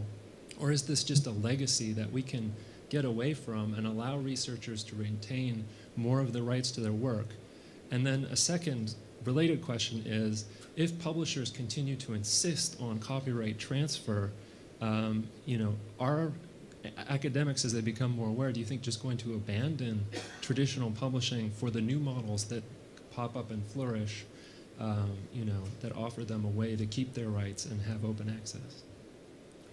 Well, I will actually defer to Oona to comment on this, because I think she already has made several very pertinent remarks in response to that question. For one thing, there is the argument that's been made that the problem with the copyright transfer from the researcher author to the journal publisher is that there is no compensation provided by the publisher to the researcher author. That's not true. There's no cash provided, but there nevertheless is important currency and consideration provided. And as Oona indicated, that is in the area of allowing these individuals to fulfill academic requirements that enable them to demonstrate their position relative to others within their field and discipline of research. It allows them to qualify for posts at universities to conduct their research. It allows them to qualify in the tenure process, ultimately to secure those posts so that they have confidence they can continue with a career with a particular institution, all of which, in addition to the idea that publication in a journal that is considered to be of high quality and high reputation within the field, all bolsters the reputation of the researcher in his or her field. And most of the researchers we've talked to about this question are not in any way resentful about that transaction that takes place between them and the publisher, because in writing the reports that describe and explain the research they conduct, they're not doing so for money. They're not doing so to support their livelihoods. They're doing so for the reasons that I just outlined and that Oona had referred to earlier. Now, as to the question of whether publishers will feel that they still need to acquire the copyright, yes, I think that at least in my conversations with the members of AAP who are journal publishers, they believe they do, because that is the only way, that is the main basis on which they are able to have the hope of being able to recover the costs of publication, including the costs of technological innovation, the costs of innovating new business models, experimentation, both with technology and new business models, all of which is in a very uncertain world for them right now.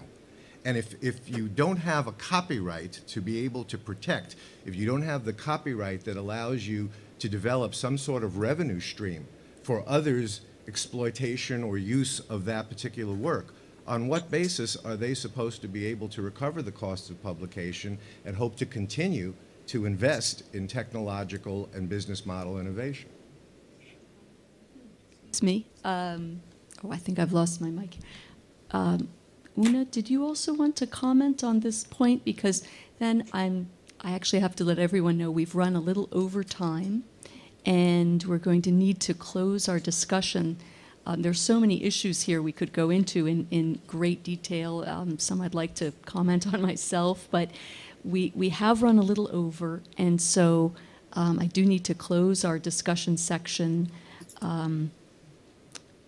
Oona, I don't know if you did want to pick up on anything Allan was saying, but then after your comment, we will end.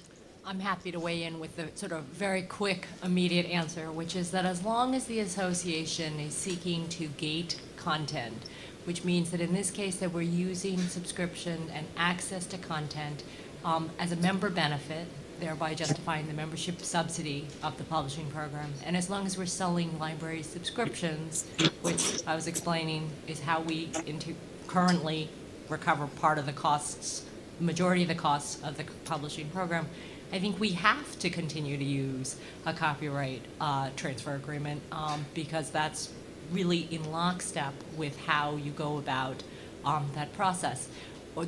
That's how you support that financing model. I think maybe the broader question here, and I mean this is the question that I would love to see everyone in this room engage with, is the question of, you know, are these really the right models? And I mean, I think that is a really legitimate question. We've got just a massive transformation of what researcher expectations are, and it's incumbent on all of us as people who participate in scholarly information to really think through what is the best access model, what is the best financing model, and essentially to use things like copyright agreements to just buttress whatever those decisions come out to be. Thank you very much to all of our panelists. We've touched on so many really important issues today. I hope that conversation and discussion will continue amongst the audience, panelists, as we move on to our, I guess, reception, and we'll close our proceedings now. Thank you.